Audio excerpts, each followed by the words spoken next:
भारतीय राष्ट्रीय कांग्रेस हो या कि भारतीय जनता पार्टी हो, वो अपने प्रत्याशियों को नारायणपुर नाम होने के बावजूद, नारायणपुर पृथक जिला होने के बावजूद, ये दोनों राष्ट्रीय राजनीतिक पार्टियां अपने प्रत्याशियों का चयन बस्तर जिला से ही करती हैं। चंदन कश्यप एक वो नेता है जो लंबे समय से कश्यप परिवार के साथ जो है उनकी अदावत चलती रही है और कहीं ना कहीं कांग्रेस की सशक्त भूमिका में वो वहां पर थे और कश्यप परिवार से टकराते रहे हैं कई बार। हिंदूवादी दल का प्रतिनिधित्व करने वाले लोग राजधानी रायपुर से बस्तर की कुछ सीटों पर आए थे, उनमें से एक नारायणपुर सीट थी।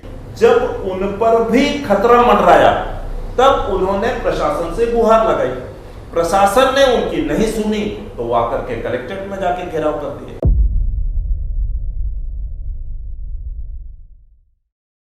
नमस्कार, मैं हूं नरेश मिश्र और आज हम बात करने जा रहे हैं नारायणपुर सीट पर। चुनाव में मतदान के बाद इस सीट पर किस तरह का विमर्श चल रहा है, जो वोटिंग के बाद जो ट्रेंड दिखाई दे रहा है उस पर पत्रकारों के बीच किस तरह की चर्चा है, नेताओं ने यहाँ क्या क्या काम किए, क्या क्या गुल खिला है, इसका चुनाव पर क्या असर पड़ेगा, इस तरह की चर्चाएं इस बातचीत के जरिए आप लोग तक लाने की कोशिश है हमारी। और नारायणपुर सीट एक तरह से हाई प्रोफाइल सीट ज़रूर है और इसकी वजह केदार कश्यप है, यानी भारतीय जनता पार्टी के नेता। अब तक जितनी भी सीटों पर हमने चर्चा की है उसमें ये सीट इस लिहाज से बीजापुर के बाद जो है ये सीट एक केदार कश्यप मंत्री रहे और वो 2018 में हारे। मार्जिन कम था, करीब 2500 के करीब मतों से हारे चंदन कश्यप के मुकाबले। ये भी भानपुरी क्षेत्र के थे। नारायणपुर विधानसभा की खास बात यह है कि ये 3 जिलों तक फैली हुई है। नारायणपुर का हिस्सा नारायणपुर जिले के अंतर्गत जिले के अलावा बस्तर जिले में भानपुरी का बड़ा हिस्सा आता है, जहाँ से ज़्यादातर कांग्रेस और भाजपा अपने प्रत्याशी तय करते रहे हैं इस विधानसभा सीट के लिए। इसके अलावा कोंडागांव का मर्दापाल का हिस्सा भी इस विधानसभा सीट में आता है। काफ़ी पिछड़ा क्षेत्र ये माना जाता है, विकास की उम्मीद यहाँ के लोगों को बहुत है ना। इस अबुझमाड़ का क्षेत्र भी इसमें पड़ता है, जो कि अब तक अनसर्वेड क्षेत्र में से माना जाता है। शुरुआत जरूर सरकारों ने की है सर्वे की, लेकिन इस पर कोई खास नतीजा नहीं हुआ है। तो यहाँ का मतदाता किस आधार पर चयन करता है, कौन से मुद्दे हैं, ये खालिस मतलब एक तरह से बड़ा महत्व रखते हैं यहाँ पर इस सीट के लिए। वो भी तब जब यहाँ पर खदानों की संभावनाएं बढ़ रही हैं। एक तरफ कांकेर से लगी हुई रावघाट खदान है, दूसरी तरफ हाल ही में निक्को जायसवाल आमदई की खदान, जहाँ पर आपने पिछले दिनों विस्फोट की घटना भी सुनी थी, बड़े बड़े विरोधों का सिलसिला भी सुना था ग्रामीणों का, वहाँ पर एक खदान शुरू हो चुकी है। तो काफ़ी महत्वपूर्ण आने वाले समय में बस्तर की ये विधानसभा होने जा रही है। फिलहाल अभी इस दिशा में उतना काम नहीं हुआ है, लेकिन संभावनाएं यहाँ पर नारायणपुर में काफ़ी ज़्यादा हैं। इस लिहाज से ये चुनावी मुकाबला यहाँ पर और भी रोचक रहने जा रहा है और माना ही जा रहा है कि इस बार फिर एक बार कड़ी और कांटे की टक्कर चंदन और केदार के बीच में दिखाई देगी। मनीष जी, आपको भी यही लगता है? निश्चित रूप से देखिए, नारायणपुर विधानसभा 2008 के बाद इसका भी भूगोल बदला है और भूगोल बदलने के कारण जो है इसकी परिस्थितियां भी काफ़ी बदली हैं। पहले सामाजिक अगर समीकरणों की बात करें या वहाँ के आर्थिक समीकरणों की बात करें या जो क्षेत्र के समीकरण की बात करें, अबूझमाड़ जो है इस विधानसभा का सबसे बड़ा रहस्य है और यही पूरा ट्विस्ट करता है इस विधानसभा की भौगोलिक स्थिति को। अबूझमाड़, जैसे कि हम जानते हैं कि लगभग 4,500-5,000 स्क्वायर किलोमीटर का जो क्षेत्र है वो 4-5 जिलों से उसकी सीमाएं मिलती हैं, महाराष्ट्र से भी उसकी सीमा मिलती है और अभी तक का अनसर्वेड एरिया जो है वो इतना बड़ा एरिया यहाँ पर है, जिसको लेकर के एक इसकी पहचान अबूझमाड़ की जो भौगोलिक स्थिति वो नक्सलियों की अघोषित राजधानी भी है। तो ये इस लिहाज से जो है ये विधानसभा का अपना महत्व है। इसके अलावा जो यहाँ का प्रत्याशी हैं या यहाँ के जो प्रत्याशी हैं, जैसे केदार कश्यप जो है उनकी पृष्ठभूमि बलीराम कश्यप के कारण जो है वो काफ़ी महत्वपूर्ण मानी जाती है और हाई प्रोफाइल नेता माने जाते हैं भारतीय जनता पार्टी के, जो कि ये एक ऐसे नेता हैं जो कि चुनाव जीतते ही सीधे मंत्री बन गए और कैबिनेट मंत्री बन गए। तो उस लिहाज से भी चीज़ें काफ़ी महत्वपूर्ण हैं। परिसीमन के पहले 2008 के पहले जो है ये नारायणपुर जो है वो जो अभी अंतागढ़ में वर्तमान विधायक हैं वो कभी वहाँ पर भारतीय जनता पार्टी का प्रतिनिधित्व करते थे और वो वहाँ से चुनाव जीत चुके। तो कुल मिलाकर के अगर हम देखें कि अबूझमाड़ से जुड़ी हुई नारायणपुर विधानसभा अपने आप में बहुत महत्वपूर्ण है और 2018 से 23 के बीच में कई ऐसे घटनाक्रम हुए हैं जो कि इस विधानसभा को काफी पूरे देश में चर्चित किया हुआ है। और ये कहीं ना कहीं अगर हम बोलें कि अबूझमाड़ में सर्वे नहीं हुआ है, बावजूद उसके धर्मांतरण का जो मुद्दा है जी, बस्तर में सर्वाधिक सुर्खियां नारायणपुर के धर्मांतरण को लेकर के हुए प्रदर्शन के कारण उभर करके आया है और पूरे देश में देखा गया है, अंतरराष्ट्रीय स्तर पर भी देखा गया है। और जो चुनाव के दौरान ये सुनने में भी आया है कि मतांतरित लोगों के समर्थन में देश भर से मिशनरी के कई प्रतिनिधि इस विधानसभा में आए हैं और उन्होंने भी जोर आजमाइश की है। अब वो किसके पक्ष में किए ये कहीं ना कहीं जो ये मामला आ रहा है तो कोई बहुत स्पष्ट रूप से नहीं कह रहा है, पर मुझे लगता है कि जो बाकी अपने बस्तर जिले की जो स्थितियां हैं, मुझे लगता है कि कहीं ना कहीं ये भारतीय जनता पार्टी और उनकी नाराजगी इस मुद्दे को लेकर के कांग्रेस से भी है। तो मुझे लगता है इनके वोट भी जो है भारतीय जनता पार्टी और कांग्रेस दोनों को नुकसान पहुंचाएंगे जी। तो इस लिहाज से ये काफी महत्वपूर्ण क्षेत्र बनता है। एक और मामला है इसमें जो अंदरूनी इलाकों के गांव हैं, अबूझमाड़ में जो 250 गांव जो गिने जाते हैं, हालांकि उनका कोई मतलब कोई गांव की जानकारी तो है, गांव है लेकिन उनका कोई रिकॉर्ड नहीं है कि गांव में क्या स्थिति है। बावजूद उसके इस बार जो नक्सलियों के ताबूत में जो फोर्स ने कील ठोकी है, ये इलाका भी कहीं ना कहीं नक्सलियों के हाथ से फिसलता हुआ दिख रहा है और इनके द्वारा ही जो कुछ संगठनों को खड़ा किया गया है, उन संगठनों के द्वारा लगातार आंदोलन इन्होंने किया है। और अभी 5 जगहों पर आंदोलन चल रहा था, जिसमें कल ही ओरछा का आंदोलन जो है वो पुलिस ने समाप्त करवाया है। 4 जगहों पर अभी भी आंदोलन चल रहा है, करीब 1 साल से चल रहा है, लगभग 1 साल से। इसमें मूलवासी बचाओ आंदोलन है, हाँ मूलवासी बचाओ मंच है, माड़ बचाओ मंच है। तो ये कुछ अलग अलग नामों से अलग अलग जगहों पर ये चीजें चलती है। तो ये ओरछा वालों की मुख्य मांग तो वहाँ जो खदान है उसके खिलाफ ये लोग नहीं 3 सूत्री मांगे थी असल में। इनमें एक जो है खदान का हिस्सा नहीं है। इधर जो मूल ये है कि ये लोग लगातार इस बात को लेकर के बात कर रहे हैं कि पेशा एक्ट जो है वो लागू किया जाए। पेशा जो कानून है वो कानून इस सरकार ने जो एक्ट को कानून में बदला है, उसमें कुछ प्रावधानों की कमी है जिसको वो पूरा करने की बात कर रहे हैं। दूसरा, जो वन अधिकार संरक्षण जो विधेयक अभी केंद्र सरकार ने 2022 को जो पारित किया है, वो भी उस पर भी संशोधन नहीं करने की मांग कर रहे हैं। तीसरा, अंदरूनी इलाकों में जहां पर नए कैंप और नए जो थाने खोले जा रहे हैं, वो भी हटाए जाने की मांग कर रहे हैं, क्योंकि 5वीं अनुसूची और पेशा एक्ट में ये प्रावधान है कि ग्राम सभा को लेकर के ही ग्राम सभा की सहमति ली जानी चाहिए। और उनका आरोप ये है कि सरकार ग्राम सभा को उपेक्षित करके ये सारे स्थापित कर रहा है, तो वो ये सब बंद होना चाहिए और कहीं ना कहीं ग्राम सभा को पैसा के जरिए अधिकार मिलना चाहिए। मैं देखा कि अब ये बस्तर की वो सीट है जहां से ये सिलसिला शुरू होता है, यानी कि पिछली सरकार के खिलाफ आरक्षण को लेकर के जो नाराजगी थी, पेशा एक्ट को लेकर संगठित विरोध की बात हो, और ये जिन लोगों की बात मनीष जी कर रहे हैं विरोध की बात, सबसे पहले मैंने यहाँ पर लंबे अंतराल के बाद पृथक बस्तर की मांग की आवाज भी यहाँ से सुनी थी, इन्हीं ग्रामीणों की तरफ से। बस छत्तीसगढ़ से अलग करने की जरूरत है। तो कांग्रेस सरकार ने जिस तरह से छत्तीसगढ़िया वाद या संस्कृति और कल्चर का बात किया है, उसका असर यहाँ तक तो बिल्कुल नहीं दिखता, या यहाँ से इसका विरोध दिखाई देता है एक तरह से। मैं आपकी बात से सहमत हूँ। चुनाव की जहाँ तक अगर बात करें नरेश जी, तो देखिए जैसे कि आपने एक शुरुआती भूमिका में बता दिया, उसमें मैं ये बात जोड़ना चाहूँगा कि चूंकि बस्तर जिले के बस्तर विकासखंड के जो क्षेत्र नारायणपुर विधानसभा का भाग हैं, ये करीब करीब 75,000 80,000 मतदाताओं वाला क्षेत्र है।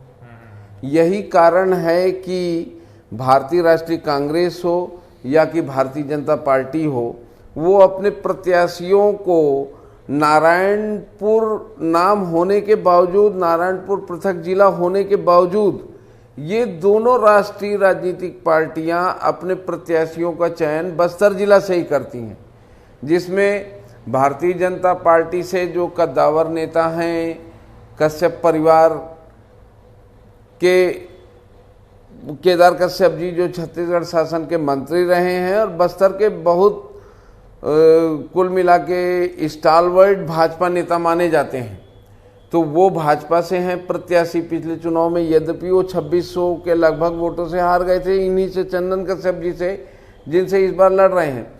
चंदन कश्यप जी का निवास स्थान भी बस्तर है। और नारायणपुर जिला अगर हम देखें तो 2 ब्लॉक का जिला है, नारायणपुर और ओरछा, और खनिज संसाधन और वनोपज या वन संसाधनों के लिहाज से समृद्ध जिला है जी। और मोटे तौर पर अगर हम देखें तो ये बात कही जा सकती है कि जो पूंजीपति हैं या जो लोग इंटरेस्ट रखते हैं इन खदानों पर या इन वनोपज पर या वन संसाधनों पर, वो चाहे सरकार किसी की भी हो, चाहे भाजपा की हो चाहे कांग्रेस की हो, वो अपने इंटरेस्ट को पूरा कराने के लिए प्रयासरत रहते हैं, जिसका परिणाम विरोध की शक्ल में बाहर आता है। अब विरोध में भी देखिए, एक सबसे महत्वपूर्ण बात, बस्तर एक ट्राइबल एरिया है। ट्राइबल एरिया में और भी पिछड़ा क्षेत्र है अबूझमाड़, जैसा कि भाई मनीष गुप्ता जी ने बताया, लेकिन उस अबूझमाड़ से अगर पेशा एक्ट की बात आ रही है, अगर ट्राइबल अधिकारों की बात आ रही है, तो निश्चित रूप से इसके पार्श्व में नक्सलवादी हैं। इस बात से इनकार नहीं किया जा सकता। भोले भाले आदिवासी जो शिक्षित और साक्षरता के स्तर पर नहीं हैं, उनसे आप इस प्रकार की बातों को कैसे सुन सकते हैं? तो एक तीसरा एंगल भी है यहाँ पर जी। एक नारायणपुर जिले का जो आर्थिक समृद्ध इलाका है, पूंजीपतियों की जो उस पर गिद्ध दृष्टि है वो बोले, दूसरा अगर हम देखें तो नक्सलवाद बोले, और तीसरा अगर हम बोलें तो राजनीतिक पार्टियों के प्रत्याशी की बात करें तो राजनीतिक पार्टियों के जो प्रत्याशी हैं इस वजह से ही यहाँ से दिए जाते हैं बस्तर के इलाके से। और नारायणपुर जिला के भाजपा और कांग्रेस के नेताओं की कितनी भी इच्छा हो कितनी भी इच्छा हो, यद्यपि एक बार उनकी इच्छा का कांग्रेस ने सम्मान किया था 2008 में, जब तत्कालीन जिलाध्यक्ष जो कांग्रेस के थे रज्जू नेताम, उनको वहां से प्रत्याशी बनाया था, लेकिन उनकी पराजय को भी देखा। बाद में चंदन कश्यप को 2013 में प्रत्याशी बनाया, उनकी पराजय को भी देखा, लेकिन चंदन कश्यप की पराजय कहीं न कहीं कांटे के टक्कर वाला संदेश देने में सफल रही। यही कारण है कि 2018 में उनको पुनः प्रत्याशी बनाया और इस सीट को चंदन कश्यप ने कांग्रेस की झोली में डालने में सफलता अर्जित की।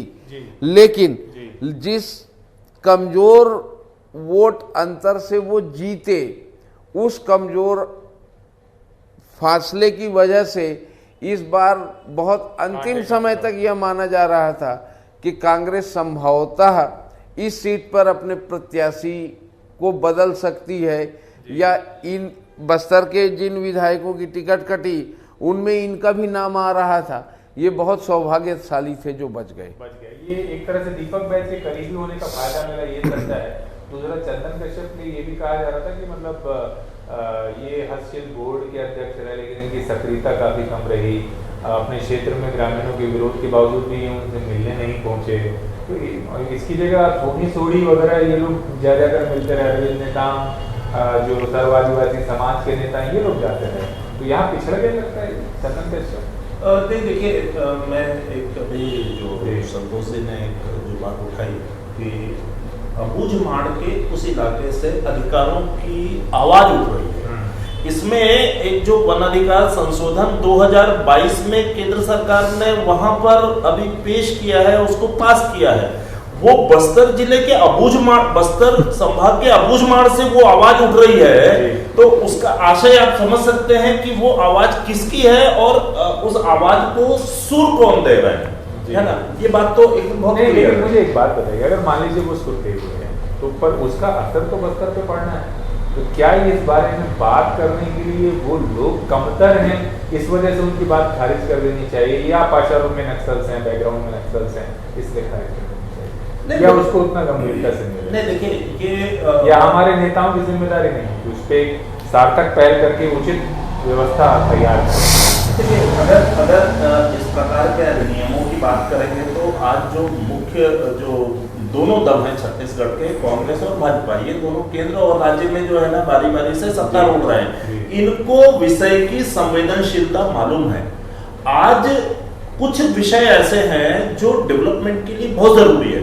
बस्तर की कई परियोजनाएं वन संरक्षण अधिनियम के तहत जो है खारिज हुई है, जिसमें बुधवार विद्युत परियोजना भी है, जिसमें लगभग 100-150 करोड़ रुपए फूकने के बाद भी जो है ढाक के 3 पार्क जो है वो दिखाई दिए। इस सरकार ने भी 450 करोड़ के आसपास तो केवल सर्वे में फूक दिया। हाँ, सर्वे में ही काफी बड़ी रकम सर्वे में ही खर्च कर दिया इस सरकार ने। उसके पीछे का जो लॉजिक है वो देखिए, कोई भी सरकार जो है अब आप जो हाइडल प्रोजेक्ट है, हाइडल प्रोजेक्ट से ठीक है कुछ डुबान वाले इलाके आते हैं और कुछ अगर उनको विस्थापन के अच्छे पैकेज मिले तो मुझे लगता है इस पर कंसीडर किया जा सकता है।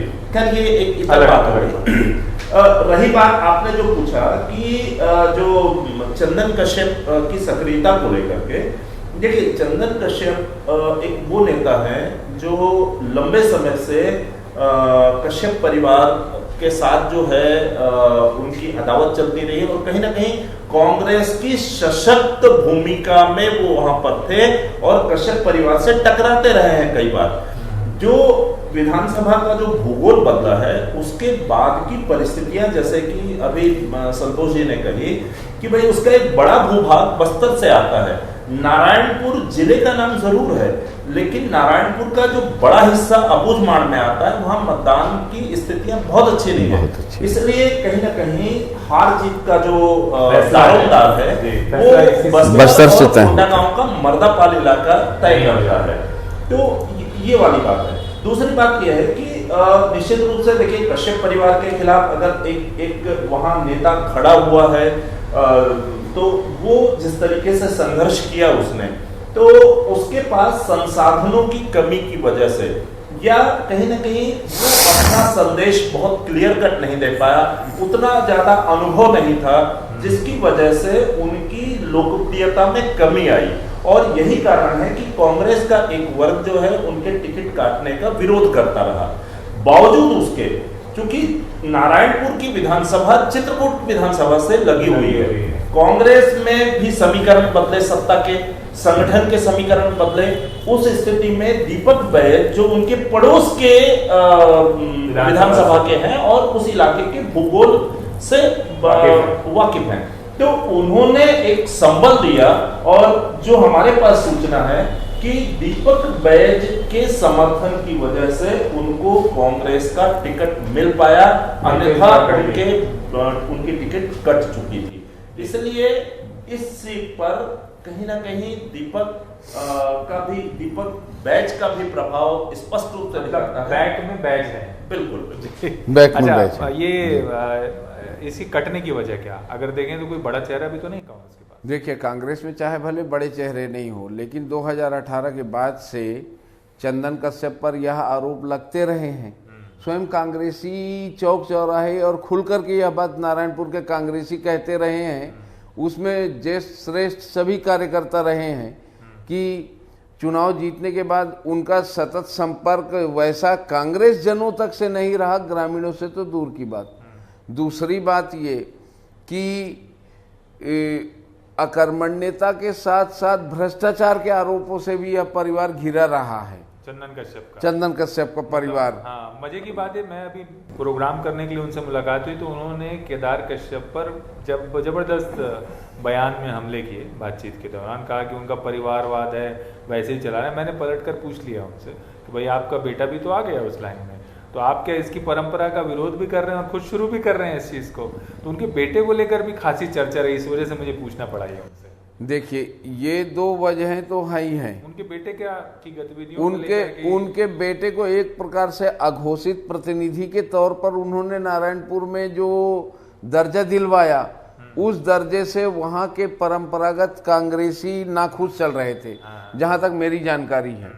और इसी वजह से इनके इमेज पर एक असर पड़ा। तीसरा कारण जो मैं बोलूँगा कि बस्तर में जन आंदोलन कुछ कम विधानसभा क्षेत्रों में ही विगत 5 वर्षों में हुए हैं।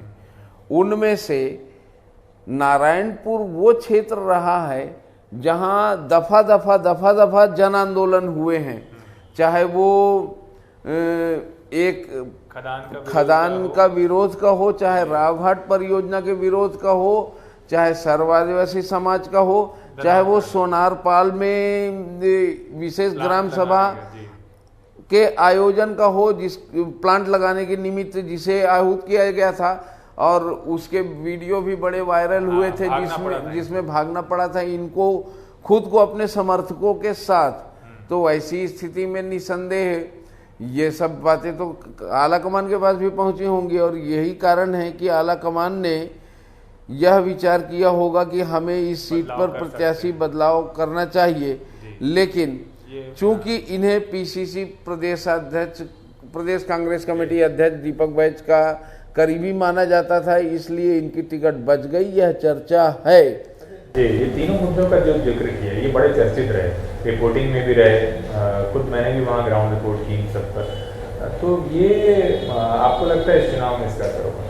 नहीं, निश्चित रूप से देखिए, कोई मुद्दे और ये नुकसान पहुंचा रहे हैं कांग्रेस, बिल्कुल पहुंचाएंगे। अभी संतोष जी ने जिस भ्रष्टाचार का उन्होंने हवाला दिया, जो उद्योग लगाने के लिए जो फूड प्रोसेसिंग यूनिट के लिए जो भूमि का अधिग्रहण किया जाना था, उसको लेकर के जो प्रक्रिया का पालन नहीं हुआ, उसके खिलाफ तब आचार संहिता लगी हुई थी शायद, या ऐसा कुछ मामला था, तब ये विशेष ग्राम सभा कैसे आयोजित की गई करके नाराजगी हुई है? ये संभवतः 2019 की बात है, लोकसभा चुनाव के आसपास की बात है। उसी के आसपास तत्कालीन कलेक्टर को लेकर के भाजपा ने बड़ा बवाल मचाया था और काफी आरोप वहां पर भी लगे थे। दरअसल देखिए, उससे पीछे की जो धारणा होती ये थी कि कांग्रेस ने इन्वेस्टर मीट का जो आयोजन किया था, उसमें बस्तर में लगभग 24 उद्योगों को लेकर के एमओयू हुआ था और उसमें फूड प्रोसेसिंग यूनिट भी शामिल थी, पैलेट प्लांट भी था और पिग आयरन के प्लांट भी थे, जिसके चलते तत्कालीन जो प्रशासनिक अधिकारियों को भी निर्देश दिए गए थे कि आप उनके लिए भूमि की तलाश करें। और प्रशासन के अलावा चूंकि निजी क्षेत्र के उद्योग थे, यहाँ पर 5वीं अनुसूची के तहत सीधे उनको नहीं दिया जा सकता था, इसलिए उसके परिपालन में कुछ उद्योगपतियों ने वहाँ की कृषि भूमि को खरीद करके अपने उद्योग के लिए यूज करने की बात कही थी। और ये जो आंदोलन हुआ ये उसी के तहत है। उन्होंने वहाँ की जो कुछ उद्योगपतियों ने जमीन खरीदी, लेकिन चूंकि उद्योग लगाने के लिए ग्राम सभा की जरूरत होती है और पर्यावरण की मंजूरी होती है, तो उस प्रक्रिया के तहत जो है वो आयोजन किया जा रहा था। उस पर ग्रामीणों की शिकायत ये थी कि आपने इन चीजों को लेकर के कोई घोषित कार्यक्रम जारी नहीं किया और हमको ये नहीं पता चल रहा है कि इस उद्योग को लगाने से हमारे क्षेत्र में क्या क्या लाभ मिलेगा। ये बात बढ़ते बढ़ते जो है कहीं ना कहीं लोगों के वजूद तक आई और नेताजी को भी लगा कि भाई मैं इस लेवल का नेता हूं और ये लोग मेरे से इस प्रकार की हुज्जत कर रहे हैं, तो ये बात बढ़ गई और काफी पत्थरबाजी तक हुई। गाड़ी लेके इनको सुरक्षित तरीके से निकाला। लेकिन मुझे लगता है ये एक आंदोलन नहीं है, एक विरोध है। आंदोलन मानना सही है? नहीं, आंदोलन नहीं है, लेकिन विरोध है। लेकिन विरोध होना भी कहीं ना कहीं, देखिए इस तरह का विरोध नहीं हुआ बस्तर में कहीं। बिल्कुल।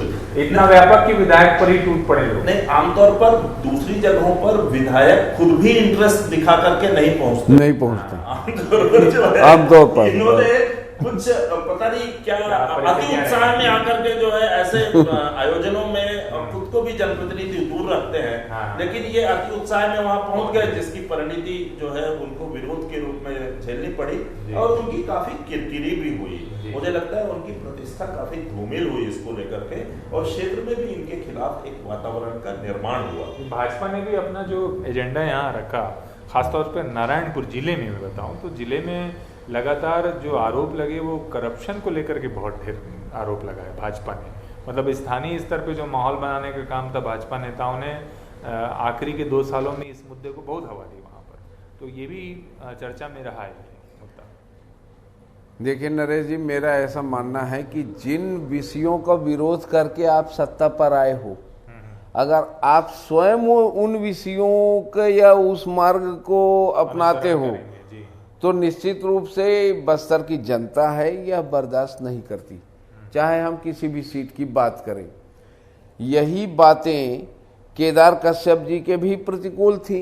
यही कारण है कि इतना कद्दावर नेता होने के बावजूद, डॉक्टर रमन सिंह की सरकार का कैबिनेट मंत्री होने के बावजूद और कश्यप परिवार का तमगा लगा होने के बावजूद 2018 में वो पराजित हो गए थे चंदन कश्यप से। तो आज की तारीख में अगर चंदन कश्यप जी यह सोचते हैं कि उस प्रकार के आरोपों के छींटे उनकी ऊपर नहीं पड़ेंगे या उनके पार्टी पर नहीं पड़ेंगे, तो यह बात अलग है कि परिणाम बताएगा कि क्या होगा। लेकिन मुझे ऐसा लगता है कि वो कितनी भी कवायद करें, लेकिन मैं मानूंगा कि इस सीट पर एज जो है वो केदार कश्यप और भारतीय जनता पार्टी का ही है। यद्यपि अंतिम दिनों में जो सूचना प्राप्त हुई उसमें यह सूचना थी कि हिंदूवादी दल का प्रतिनिधित्व करने वाले लोग राजधानी रायपुर से बस्तर की कुछ सीटों पर आए थे, उनमें से एक नारायणपुर सीट थी। ठीक वैसे ही जैसे मान लीजिए मतांतरित लोगों के कुछ समर्थक अगर आए थे नारायणपुर में, वैसे ही है ये भी, वैसे ही तो एक क्लैश का कि पॉलिटिकल क्लैश बना ऐसा लगता है। घटनाक्रम और हो गई, माओवादियों ने रतन दुबे की हत्या यहाँ पर कर दी थी। भारतीय जनता पार्टी के नेता के साथ साथ वहाँ परिवहन संघ के अध्यक्ष भी थे और काफी सक्रिय और धारा प्रवाह गूंडी बोलने के साथ अंदरूनी इलाकों में कनेक्ट थे। ये बात आई कि नारायणपुर के जो अबुझमाड़, ओरछा, इनसे लगे हुए जो क्षेत्र थे, यहाँ का प्रबंधन इन्हीं के जिम्मे था और इनकी हत्या की वजह से आखिरी में समीकरण कुछ बिगड़े। हालांकि वो भाजपा का दावा है कि हमने उसे संभाल लिया, पर ऐसी सूचनाएं आई क्या? नहीं, निश्चित रूप से देखिए अबुझमाड़ का इलाका तो हर किसी के रीच का नहीं है और किसी के पहुंच का नहीं है, और भारतीय जनता पार्टी के लिए तो और भी चुनौतीपूर्ण इलाका है। रतन दुबे जिस प्रकार की वहां की भौगोलिक स्थितियों और जिस प्रकार के सामाजिक रीति नीति ताने बाने को समझते थे, वो काफी मतलब निर्भीक होकर के अंदरूनी इलाकों में जाते थे और प्रचार की कमान उन्होंने संभाल भी रखी हुई थी। इस घटना ने उस इलाके में चुनाव में मतदान के प्रतिशत को काफी प्रभावित किया है। बावजूद उसके लेकिन एक दिलचस्प आंकड़ा जो लास्ट में आया कि कौशलनार जिस जगह पर उनकी हत्या हुई थी वहां पर 60% मतदान, लेकिन आसपास के इलाके में मारने के बाद बहिष्कार का परिचय भी था और परिचय भी भेजे गए थे। बावजूद उसके 60% मतदान का होना कहीं ना कहीं इस घटना को सुनियोजित होने की शक की सुई जो है उस ओर घुमाता है कि कहीं ये क्या नक्सली हत्या है या कोई राजनीतिक हत्या है। मुझे लगता है इस पर विचार करना। आरोप भाजपा ने भी लगाया कि राजनीतिक हत्या है। एक चीज और मैं जोड़ना चाहूंगा कि देखिए छत्तीसगढ़ में राम अवतार जग्गी की जब हत्या हुई थी तो इस बात का बड़ा शोर हुआ कि छत्तीसगढ़ में ये पहला ऐसा कांड है जहाँ राजनीतिक वजह से हत्या। हालांकि वहाँ पर स्पष्ट था ये काफी हद तक, लेकिन अगर आप छत्तीसगढ़ के दूसरे सिरों से छोड़कर बस्तर की तरफ चले आएंगे तो यहाँ पर आप झीरम कांड देख लीजिए। इसके अलावा जितने भी अलग अलग जगहों पर कोंटा में हाल में जो घटना हुई वहाँ पर आरोप प्रत्यारोप का दौर था। रतन दुबे की हत्या हुई, यहाँ पर भी राजनीतिक साजिश का अंदेशा जताया जा रहा है। भारतीय जनता पार्टी तो अपने कार्यकर्ताओं और नेताओं की तस्वीरें लगाकर बाकायदा आरोप लगा रही है कि ये सुनियोजित षड्यंत्र था। भाजपा कांग्रेस दोनों इस मामले में आरोप लगाते हैं, लेकिन एक भी मामला प्रमाणित नहीं है। तो क्या ये अगर राजनीतिक हत्याओं के लिहाज से देखें तो छत्तीसगढ़ में बस्तर ज्यादा संवेदनशील क्षेत्र है इस लिहाज से? तानसेन कश्यप की भी हत्या हुई। देखिए, इसे नरेश जी मैं राजनीतिक हत्या महज नहीं कहूँगा, या बस्तर में राजनीतिक पृष्ठभूमि से जुड़े इन लोगों की हत्या नक्सलियों के द्वारा जो की जा रही है उसका विवेचन बहुत बृहद विषय है। और अगर हम देखें तो छत्तीसगढ़ राज्य निर्माण के बाद आज तक सैकड़ों भाजपा और कांग्रेस, सीपीआई सभी पार्टियों के कार्यकर्ताओं की हत्या हुई है, इससे इनकार नहीं है। लेकिन ये है कि देखिए इसमें सबसे महत्वपूर्ण बात यह है कि भाजपा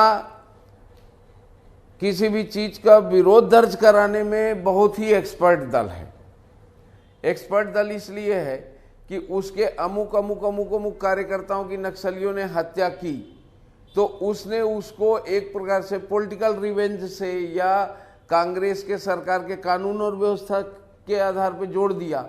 अब के मामले में यही किया था। नहीं, लेकिन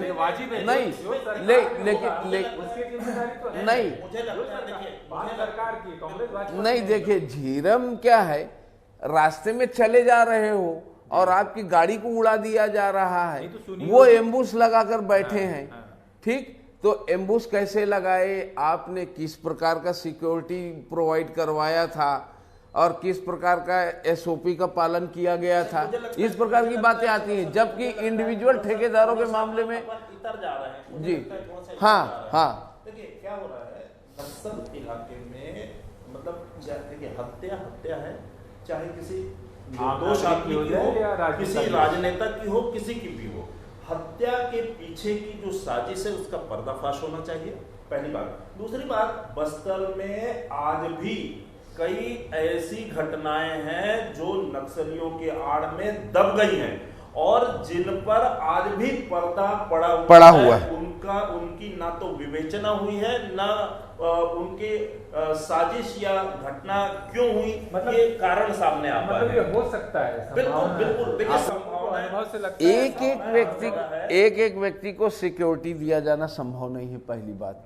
धुर नक्सल प्रभावित बस्तर जिले में पहली बात नहीं, सुनिए ना दूसरी बात, उस एक व्यक्ति की पृष्ठभूमि क्या है।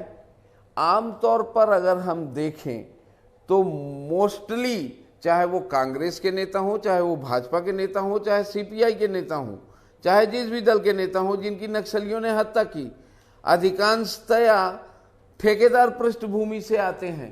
और ठेकेदार पृष्ठभूमि के लोगों को नक्सलियों के बारे में तो यह बात भी सुना जाता है कि वो सीधा किसी की हत्या नहीं करते, अपितु चेतावनी पहले देते हैं।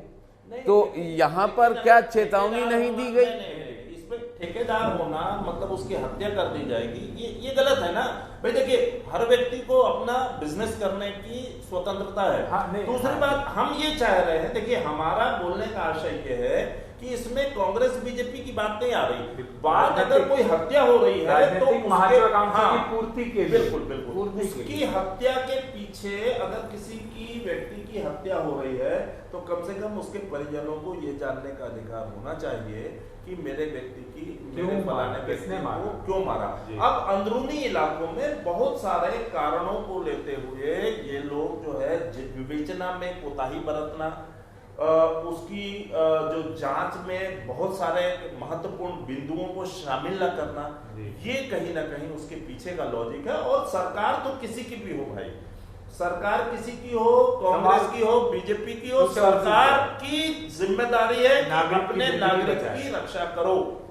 देखिए ये बात बिल्कुल ठीक है कि कोई ठेकेदार होना नक्सलियों को परमिट नहीं दे देता है कि वो हत्या करे, लेकिन जहां तक ठेकेदारी का सवाल है तो बस्तर में बहुत सारे रिमोट एरिया में जाकर लोग ठेके लेते रहते हैं, सफल होते रहते हैं। यही पुलिस के आला अधिकारी उन्हें प्रमोट भी करते रहते हैं। अनेकानेक ऐसे उदाहरण अपने को देखने को मिलेंगे कि यूं ही करते हैं कि नहीं उसके वो एक प्रकार से हिडन पार्टनर ही होते हैं उसमें। उन मामलों पे अगर देखा जाए तो अगर जगरगुंडा के अंदर या चिंतलनार के अंदर में 10-20 किलोमीटर पक्की सड़क बन जा रही है तो उसके पीछे सरकार, जो कोई भी सरकार हो, सरकार की भी ये मंशा होती है कि अपनी पीठ थपथपाए कि वो उसने नक्सल इलाके में इतने किलोमीटर सड़कें बना दी हैं या ऐसा कर दिया है वैसा कर दिया है। अब जैसे पुलिस कॉरपोरेशन है जो मुख्य रूप से नक्सल प्रभावित इलाकों में इन ठेकों का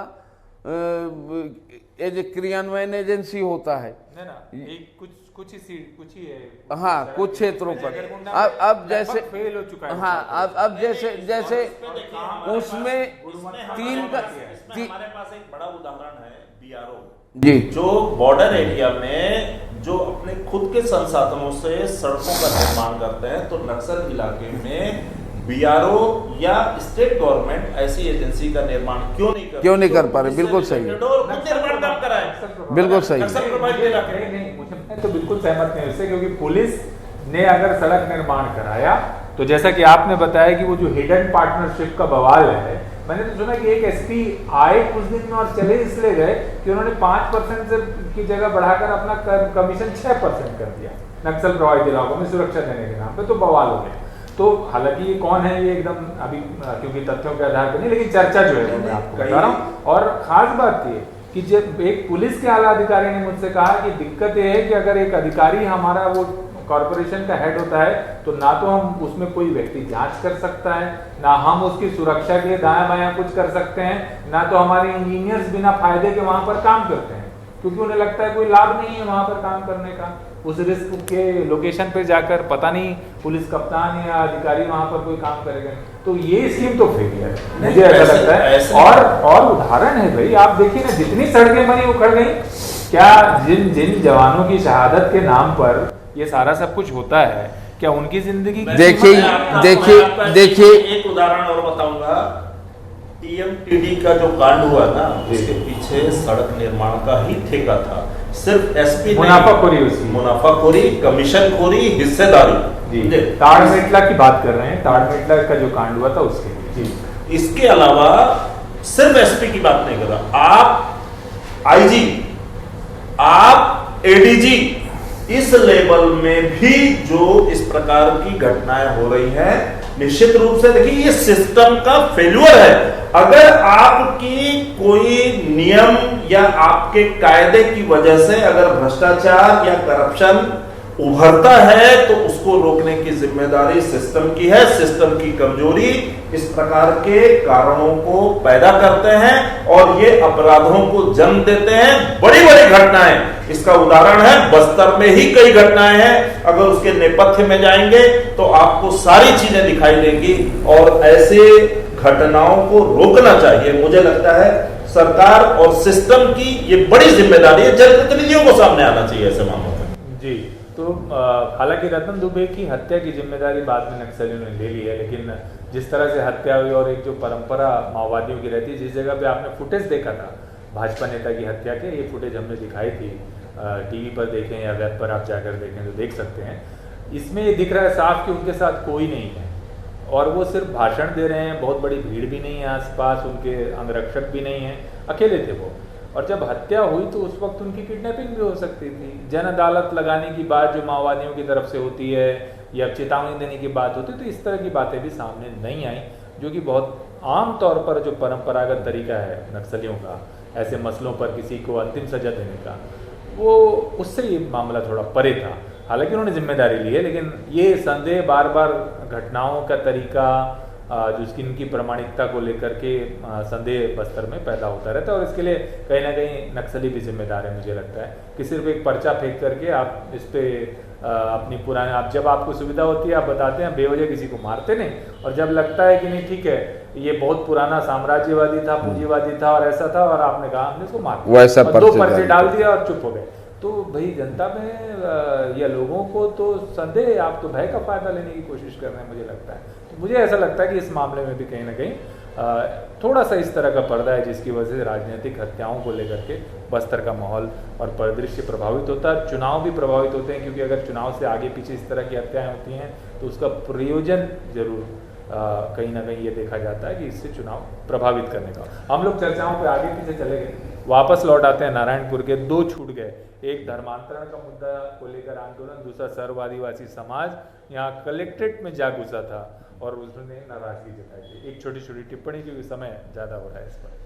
देखिए नरेश जी, जैसा कि आपने पहले बताया कि बस्तर, चूँकि मैं व्यक्तिगत तौर पर नक्सलवाद वाले मामले पर एक लाइन की आपके कथन को कोट करते हुए मैं समाप्त करूंगा कि बस्तर में कानून और व्यवस्था नहीं, व्यवस्था ही कानून है देखा जाए तो।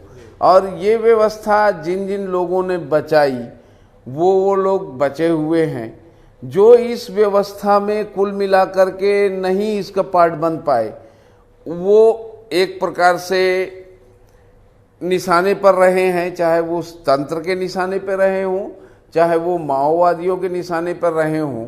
अब आपने जो बात उठाई है नारायणपुर जिले में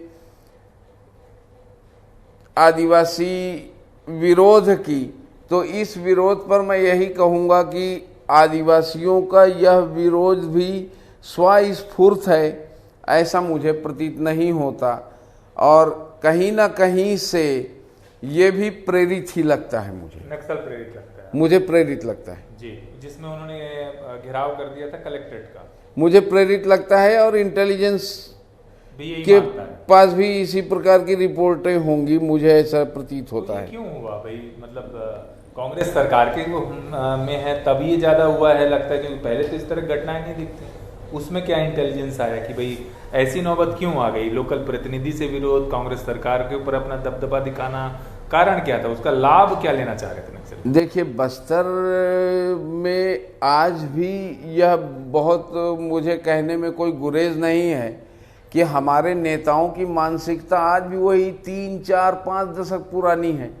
अब हर साल हजारों लीटर पानी इंद्रावती से बहा जा रहा है, बात चाहे नारंगी नदी कह लो चाहे जो भी नदी का कह लो, हजारों लीटर पानी बहा जा रहा है। तो आपको अपने पैटर्न में परिवर्तन लाना पड़ेगा ना। एक बार पैसा खिला, एक बार पैसा खिलाओ, एक बार पैसा खिलाओ। लोकतंत्र में मतदाता तो बेचारा कमजोर व्यक्ति है, उसको प्रलोभन दो, उससे चिकनी चुपड़ी बातें करो, चुनाव जीत जाओ और उसके बाद 5 साल तक आप गायब रहो। तो अब इस प्रकार की परिस्थितियां बस्तर में मुझे लगता है कि नहीं चलने वाली। इसीलिए हम चुनाव दर चुनाव बड़े बड़े चेहरे और बड़े बड़े नामों को भी पिटते देखते हैं।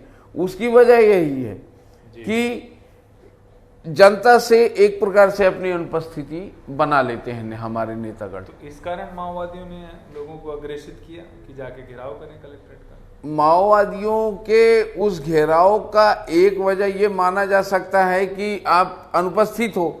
जो नेतृत्व उस भीड़ का जो नेतृत्व गैर सामाजिक लोग कर रहे हैं, आप क्यों नहीं कर सकते? अच्छा, मेरा सवाल ये है कि अगर कोई भीड़ है उसका नेतृत्व अगर ऐसे लोग कर रहे हैं जो आपको बहला फुसला सकते हैं, तो आप जिस भी राजनीतिक दल के प्रतिनिधि हो, आप उसका प्रतिनिधित्व क्यों नहीं कर रहे हैं ताकि भीड़ को अपने अनुसार आप सेटल करें? क्योंकि आप लंबे समय तक अनुपस्थित हैं। जी, आप कुछ ऐड करें। मैंने 2 मुद्दों का जिक्र किया धर्मांतरण को लेकर। मैं इसमें और सवाल जोड़ने से पहले एक जिक्र कर दूं, क्योंकि जब हम रिपोर्टिंग कर रहे थे वहाँ तो मेरे पास्टर से एक बात हुई। उसने बताया कि हम करीब 12,000 ऐसे लोग हैं जो गैर संस्थागत, यानी कैथोलिक आप देख लीजिए या प्रोटेस्टेंट चर्चें जो हैं वहाँ, उनसे अलग 12,000 से अधिक, 12 से 15,000 के आसपास वोटरों के उन्होंने जिक्र किया कि हम मतांतरित समुदाय से ताल्लुक़ रखते हैं और ये सारे संगठित हैं। और यही वजह थी कि पहली बार इस जगह पर यह दिखाई दिया कि मतांतरित समुदाय ने भी सर्व आदिवासी समाज के लोगों की पिटाई कर दी थी यहाँ पर, जिसको लेकर बाद में सर्व आदिवासी समाज एकजुट होकर के उन्होंने चर्च पर हमला किया, जिस चर्च का इस मतांतरण से कोई ताल्लुक ही नहीं था। कैथोलिक चर्च थी वहाँ, उसकी मूर्तियाँ तोड़ दी गई और उसके बाद एसपी के ऊपर भी वहाँ पर हमला हो गया। तो ये चीज़ें वहाँ पर थीं और चुनाव में निश्चित तौर पर इसका कहीं ना कहीं असर होगा। दोनों बताई जाते जिस तरह के हिंदूवादी कह लीजिए या क्रिश्चियन मिशनरीज यहाँ पर सक्रिय रही हैं, लेकिन ये वोट किधर शिफ्ट होगा ये अभी बहुत क्लियर नहीं है और इसका आंकलन कोई नहीं लगा पाया है। तो ये जो मुद्दा रहा, ये इस चुनाव को कैसे प्रभावित करेगा और ज़्यादा फायदा किसकी तरफ होता दिखाई दे रहा है आपको? नहीं, देखिए इसके पीछे का जो रीज़न है वो बहुत स्पष्ट है। हम पहले अबूझमाड़ में प्रतिबंध की बात कर चुके हैं। अबूझमाड़ में प्रतिबंध इसलिए लगाया गया क्योंकि अबूझमाड़िया संस्कृति को खतरे की बात कही जा रही थी। अबूझमाड़ में जो कम पहनावे वाले जो लोग थे उनकी तस्वीरें उतार करके नेशनल इंटरनेशनल जगहों पर बेची जा रही थी, उन पर नियंत्रण करने के लिए आपने प्रतिबंध लगा दिया। लंबे समय तक 5 दशक तक प्रतिबंध लगा था। आज जो धर्मांतरण की बात है वो इलाका अनसर्वेड इलाका है। उस इलाके में नक्सलियों का प्रादुर्भाव जो है मतलब एक कब्जे के रूप में उन्होंने कर लिया है। उस इलाके में धर्मांतरण इतने ज्यादा तौर पर हुआ है जिसकी वजह से आदिवासी समाज बहुत देर से उसको समझ में आया है कि अब हमारी संस्कृति जो है वो खतरे में आ गई है। कहीं ना कहीं ये आरक्षण को लेकर के जो विवाद चला उसके बाद से चीजें ये काफी हद तक आई और ये एक भाजपा ने इसको पकड़ा, भाजपा ने भी पकड़ा, सर्व आदिवासी समाज ने भी पकड़ा और ये सेंटिमेंटल मुद्दा है। जब उन्होंने देखा कि जिस अबूझमाड़ में आप सर्वे नहीं कर पा रहे हो उस अबूझमाड़ में इतनी बड़ी तादाद में लोग अबूझमाड़िया संस्कृति छोड़ करके कन्वर्ट हो गए, तो उनको अपने आरक्षण अपनी संस्कृति को लेकर के जो खतरा महसूस हुआ उसके चलते जो है सर्व आदिवासी समाज ने एक मुहिम शुरू की। उस मुहिम में दोनों वर्ग टकराए और कहीं ना कहीं देखिए एक बार अगर इस प्रकार की स्थिति पैदा होती है तो अचानक जाकर के लोग कलेक्ट्रेट का घेराव नहीं कर देते, अचानक जाकर के कलेक्टर की पिटाई नहीं कर देते। ये परिस्थिति जन्य है। लगातार एसपी की पिटाई नहीं कर देते। लगातार आप किसी चीज की उपेक्षा करोगे तो चीजें सीमा से बाहर आएंगी और कहीं ना कहीं उसकी परिणति ऐसी घटनाओं के रूप में होगी। दूसरी बात, एक तो ये वाला मामला था। दूसरा जो मतांतरित लोग हैं, अब ठीक है वो मतांतरित हो गए हैं जिस भी वजह से हो, उनके कारणों पर मुझे नहीं लगता कि जाना चाहिए, लेकिन जब उन पर भी खतरा मंडराया तब उन्होंने प्रशासन से गुहार लगाई। प्रशासन ने उनकी नहीं सुनी तो वो आकर के कलेक्ट्रेट में जाके घेराव कर दिए। तो ये कहीं ना कहीं गैप वाली बात है, वो सही लॉजिक है। और जनप्रतिनिधि उन मुद्दों को लेकर एड्रेसिंग नहीं करते अपने नहीं, देखिए जनप्रतिनिधि तो मुद्दों को अपने हिसाब से जो मुद्दे हमारे हित के होंगे उनको हम एड्रेस करेंगे, जो हमारे हित के नहीं होंगे उनको नहीं करेंगे। मतलब मुद्दे मुनाफे के, बिल्कुल मुनाफे के मुद्दे हैं। मुद्दे मुनाफे। राजनीति जो है वो हानि लाभ का शुद्ध खेल बन गई है।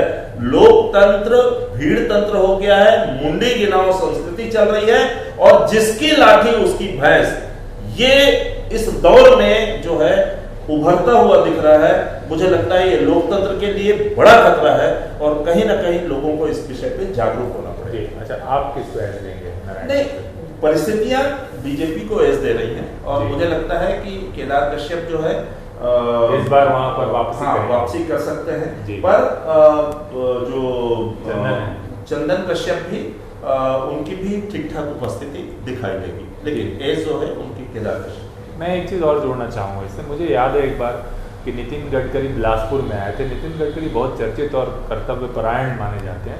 उन्होंने घोषणा की कि हम जो है आने वाले समय में सुपर नेशनल हाईवे बनाने जाएंगे जो कि राजनांदगांव से एक तरह से लेकर के आपके किरंदुल यानी कि दंतेवाड़ा तक जाएगा और ये नारायणपुर से होता हुआ ये मुख्य रूप से जाएगा, जिसमें पल्ली बारसूर मार्ग अभी बन चुका है। हालांकि वो उस पर आगे क्या हुआ पता नहीं, पर मैं जब उस मार्ग का नाम वो कह रहे थे तो ये मार्ग शक्ति मार्ग होगा।